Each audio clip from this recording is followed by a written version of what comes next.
There's a Negro in the sky for all us.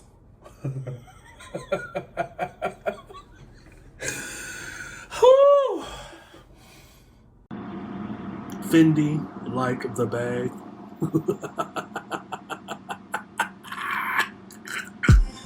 This is the I Refuse podcast.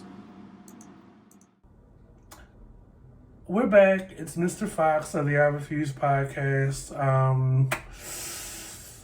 I know y'all weren't expecting me to come back so soon after dropping 2 new episodes in our return, but I had to give it a little bit of while before I address, first of all, this Will Smith slapping Chris Rock at the Academy Awards. And keep in mind, this episode is really focused more on the fallout and the comments and the feedback that I've been reading about, more so than the actual situation. So, I didn't watch the Academy Awards. You know, none of us over here really care for the Academy Awards or the Golden Globes, since we've been made aware that it's all white over there. But I did watch the 2 versions of Will Smith slapping Chris Rock. There is a censored version and an unedited version from overseas. And my first reaction was, that shit was staged. I've seen enough Steven Seagal movies, enough Jean-Claude Van Damme movies to see that the way his hand moved real fast, and I guess the result or the reaction from Chris Rock's, it looked like it didn't make contact. It just looked like Chris Rock, if it honestly was real, Chris Rock would have lost his footing if, the slap was indeed as effective or as real as we were led to believe. Then I watched, the rest of it, and I was like, okay, maybe this was actually real. It just got mad awkward for me. I'm looking at Chris Rock, and I'm looking around the room what the hell just happened? You know how you go over to your friend's house, or, your friend's family's house, or, you guys are playing cards, you're making a plate of Thanksgiving, and, a family member and a spouse get into an argument out of nowhere in front of everybody. And, you're in between putting sides on the plate, and you're just frozen, and you're just looking around okay, this is really awkward. That's the kind of energy that I was on. I was like, okay, this is really awkward in front of everybody. I mean, damn the Academy Awards. Just let's put that aside. Any place publicly, it was just mad awkward for me. I'm like, what the hell just happened? Will Smith said what he said, and I get that part. Keep my wife's name out of your mouth. It understanding that Will Smith is a Philly dude, but also realizing I've never seen this out of Will Smith in the 30 or so years that he's been on my television screen, movie screen. I do know there was a previous instance where I believe he was overseas on the red carpet somewhere, and a guy, one of the media outlet guys, tried to kiss him, I guess on the cheek or in the mouth, and he slapped the guy. Yeah, so I get it. As a black man, it's just not, we're just not with the nonsense. It was just weird for me to see that. But I understand, Will, you're defending your wife's honor. From what we've seen the last 5 or so years, they've been doing this thing, Will and Jada, where they're just being open and honest about their relationship and their marriage. And for me, it was like, why now, though? They're up until that point, there had been speculation that their marriage was open, that, there was speculation around Will and Dwayne.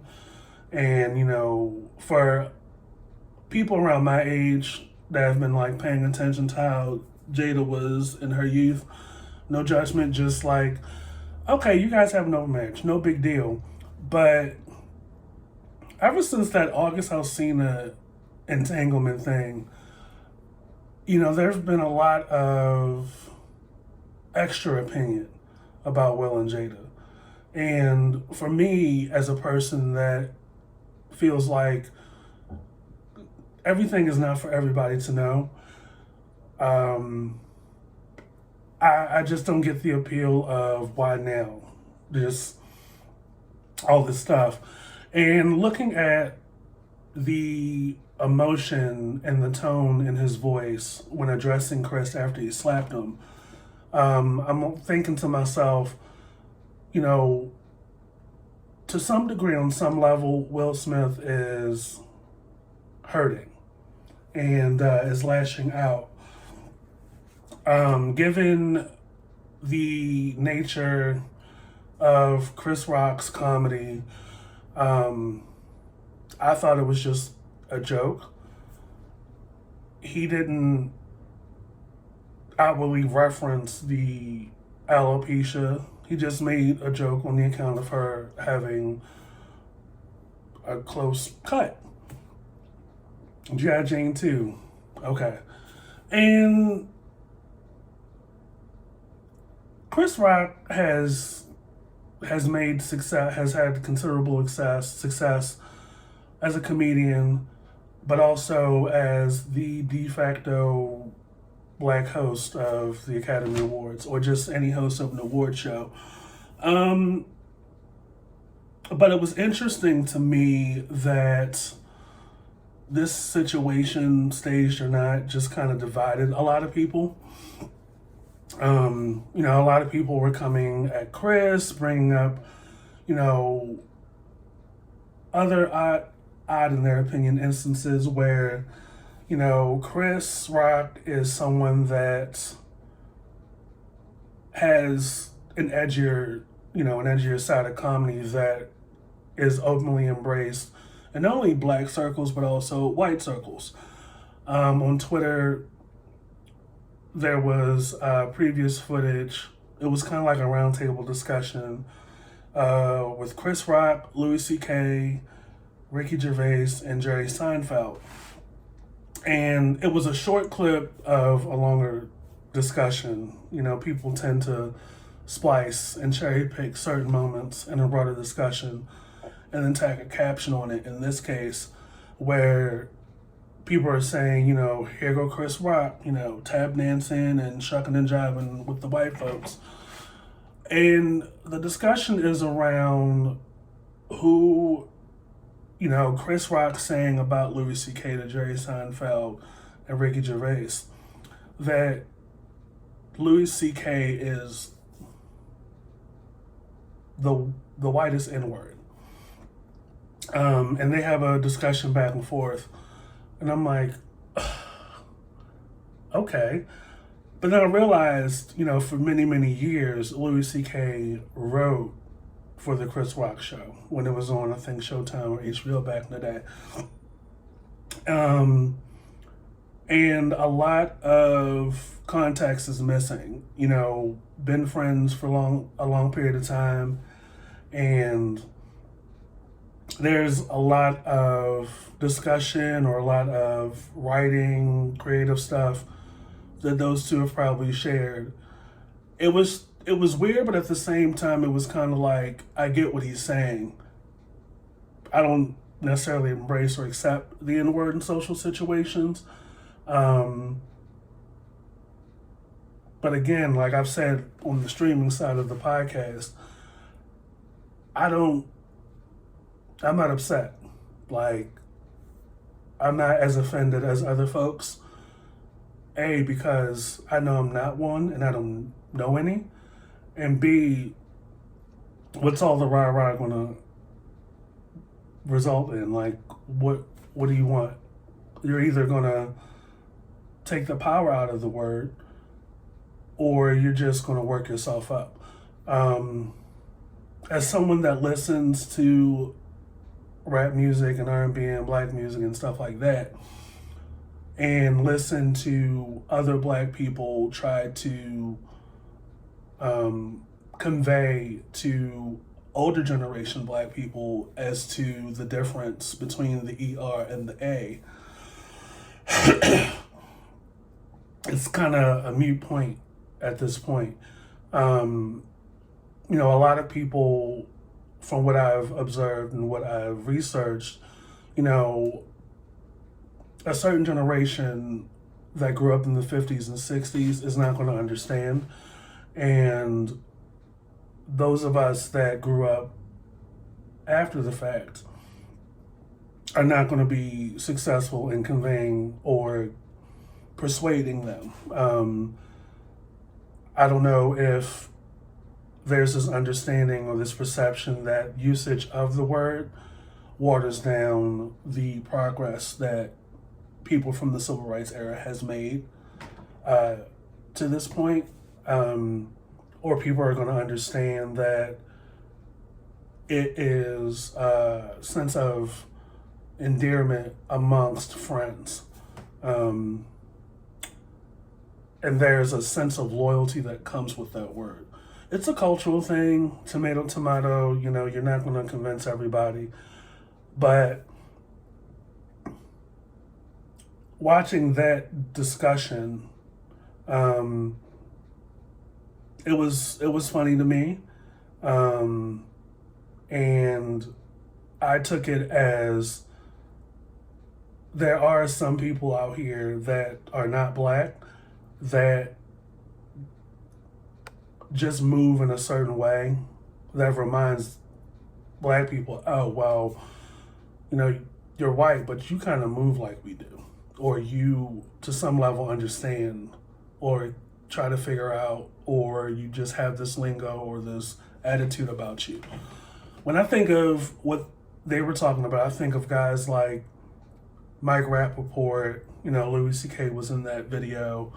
Just guys that just have sauce or a drip or an attitude that reflects how we move or how we talk or how we act. And it's not offensive. But I brought that up to prove a bigger point as to how people turn into revisionists or historians to kind of push this narrative that, you know, Chris Rock in this situation is disrespectful or puts down other black people to appease white people. That he doesn't respect black people. And he does that for the benefit of being embraced in white circles. And I'm like, okay, if some of y'all actually revisit his earlier specials, his earlier comedy albums, that's not the case. Like, for me, it's kind of like people are kind of reverting back to that same attitude or the same perception that blacks have of other blacks, where it's like, oh, well, you know, you act a color or you act or sound like a color, as if there's any way you can define that. Because it's like, Chris Rock is from New York City. I believe it's Brooklyn or Harlem. And Chris Rock is a black man. And Chris Rock has been doing comedy that a lot of us relate to and resonate with. And he does it with an edge that sets him apart from other people. But he also is highly intelligent and a great creative writer. Um, there's something extra special about a black creative, whether it's a musician or a comedian or an artist of any kind that looks like me, but has this niche approach or this niche kind of writing that is reflective of kind of like the highbrow comedy. And Chris Rock is one of those guys. Eddie Murphy is another example. Martin Lawrence is another example. Richard Pryor, Paul Mooney, Dave Chappelle. These are guys that when you think of those kind of things where it's like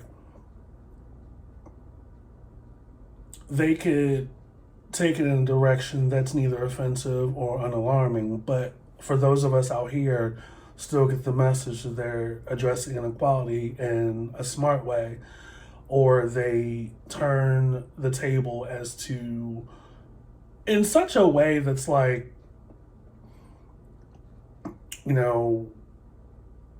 we're smarter than, the stereotype or societal narratives expects, people to perceive us as less than.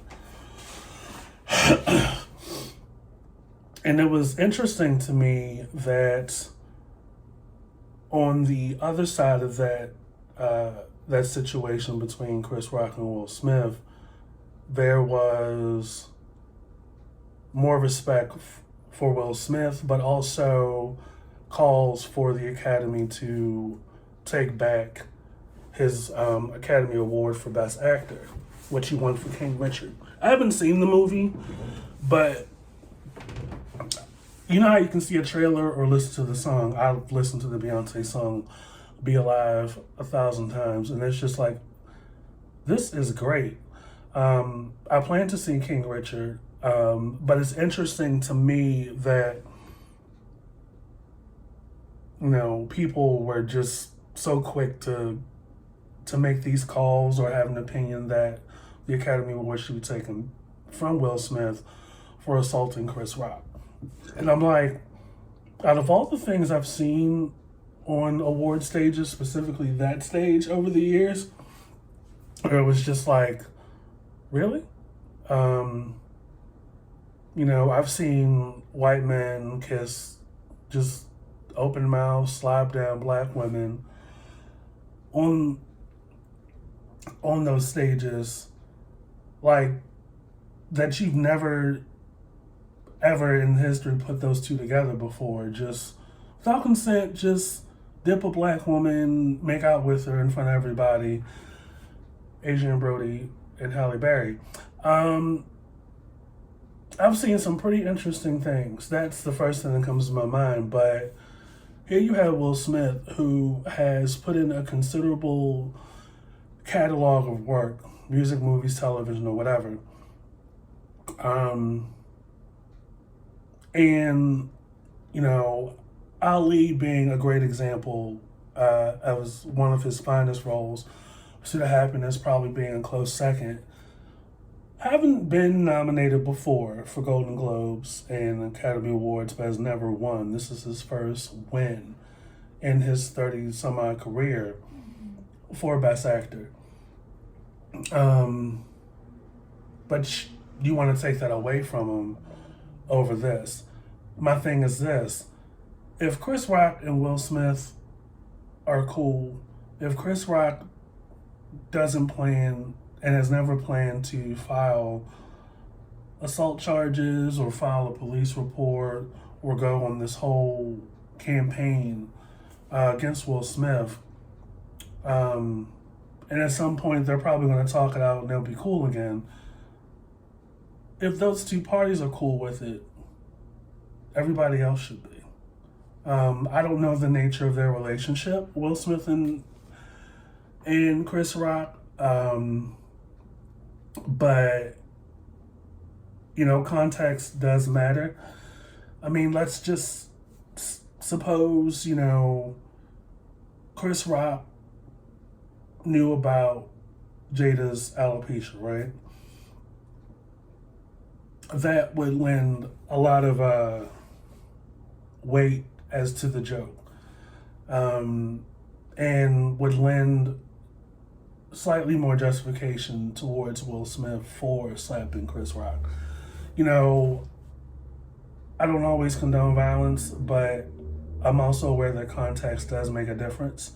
If Will Smith was somebody that told Chris Rock of something like that that's personal about his wife, and Chris Rock had made reference to it in either the same joke that he did or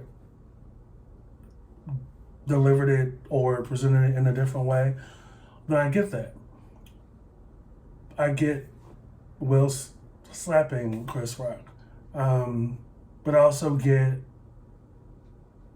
you addressing him privately. Because out of respect, although I said earlier I don't really care about the Academy Awards, for the simple fact that there aren't more black nominees, you have all this black talent, but there is a thing as respect for the venue, respect for people in the room, and just respect for yourself and another black person, that you can address the person privately. Will Smith was cracking up at first, but then he saw Jada's reaction and changed his position. Like, I would have pulled the person, Chris Rock, to the side and said, bro, like, keep it cute. I would assume that being in the same industry, they've shared the same space numerous of times. And aside from the expectation that comes with Chris Rock and hosting the Academy Award and his brand of comedy, like, he's been known to do that. But it's just so many different ways different angles I've looked at this situation from. I don't think it's, first of all, the Academy is not going to get the Academy Award back from Will Smith. They're probably not even going to ask him. But I think society just really needs to go out and touch some grass. Because here it is, day 2, going into day 3, and that's all that's on the timeline, and that's all that people are talking about. And it's like, these people don't care about y'all. Like, they pay you no mind. It's between those 3 people. It's just unfortunate that it happened where it did. But I had to chuckle a little bit where I was just like, you really can't take Will's tweet about you can't take Philly people and Baltimore people nowhere.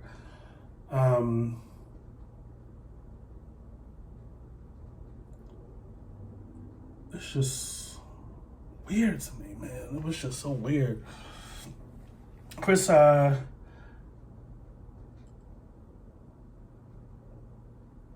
Chris,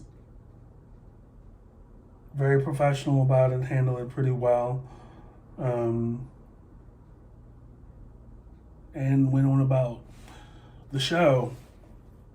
And, when I saw the look on his face later on in the night, because I saw just clips, just the look on his face, I was just like, yeah, I think maybe this was real. He was shocked and he was beside himself.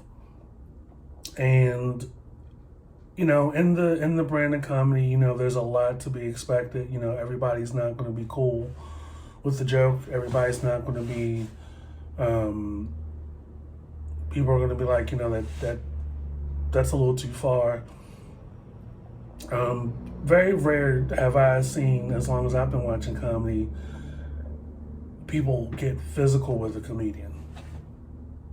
I mean, maybe there was like one or two instances at like a local comedy club where a guy had made a joke about the skinny jeans the guy was wearing, and the guy jumped up on stage and wanted to fight the guy in the middle of his set. Like, I don't know what is going on these days where people just can't take stuff to the chin. And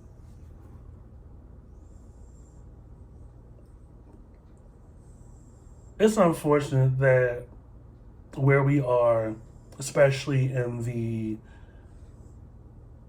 eyes of major award shows and a democracy and stuff like that, that we do this in front of a lot of people. I'm not even trying to go into my NAACP bag as far as the image of the black man, the perceptions that non-people of color have, but it's an all too real kind of situation, like where we are right now. To assault each other in front of people on a major stage, and it's like they're probably not gonna invite us back again. I'm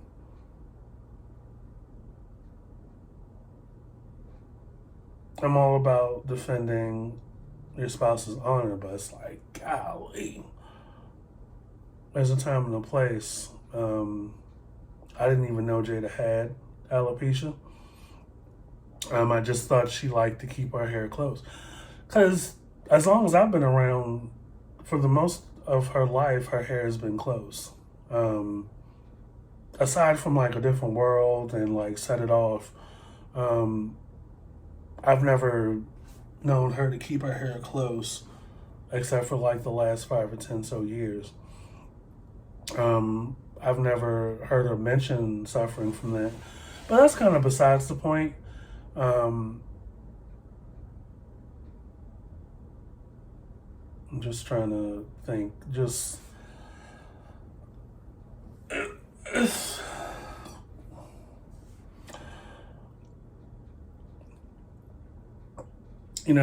The other side of other kinds of feedback is that people feel like this has left a stain on Will Smith's legacy.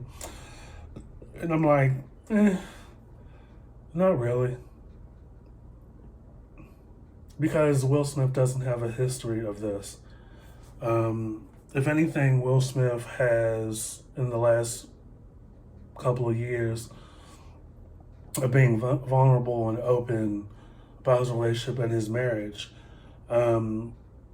And I would think he went into it with the purpose of helping other couples and just normalizing who they are as a couple.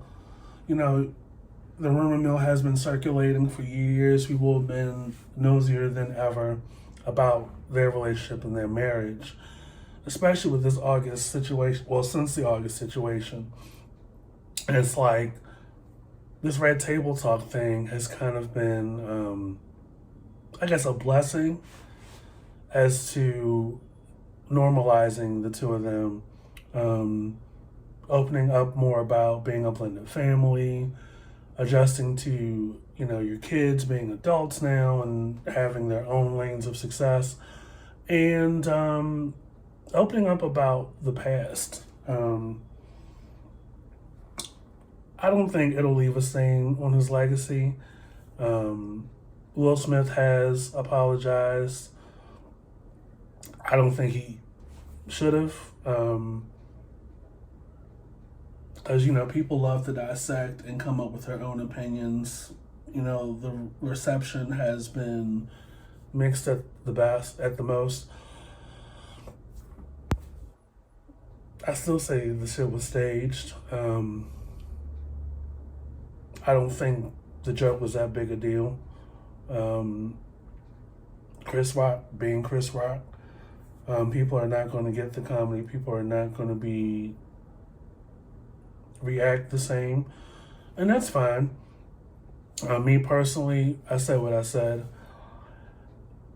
I don't think it was that big of a deal, and it certainly wasn't worth the feedback or the pushback that both Will Smith and Chris Rock has received. If anything, what's been said about both of them individually as men, as artists, the negative stuff, is just a reflection of the attitudes that have always been there about the both of them.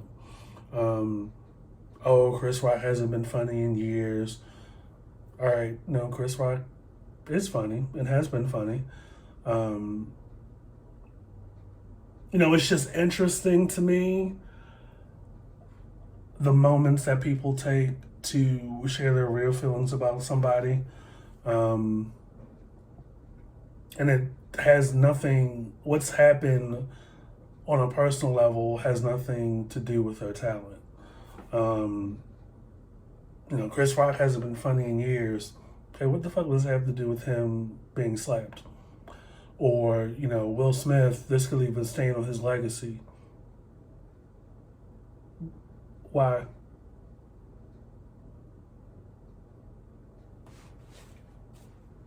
I mean, let's put it all out on the table, how you really feel about Chris Rock and how you feel about Will Smith.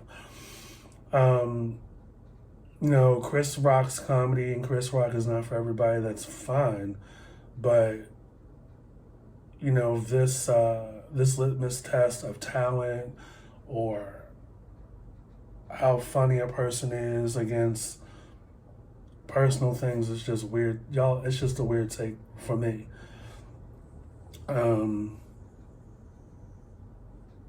And how, people pull that small video clip, that roundtable of Chris Rock with Louis C.K. and Jerry Seinfeld and Ricky Gervais,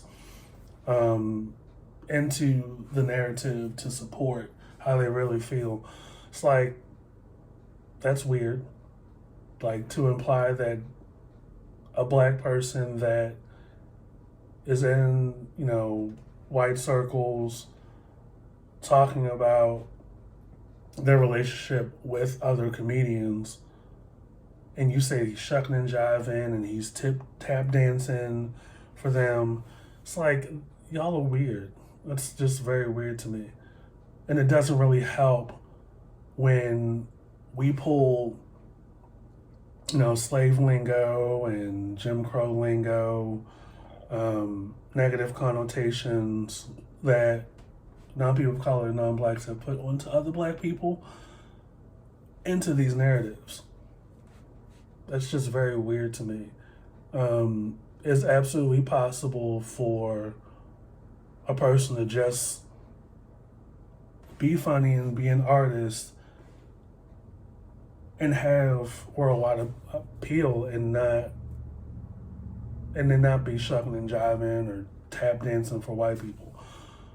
Like, it doesn't help the progression if, we're offended by the N-word, but at the same time, we're bringing the other connotations and the lingo from that offensive era in American history onto other black people.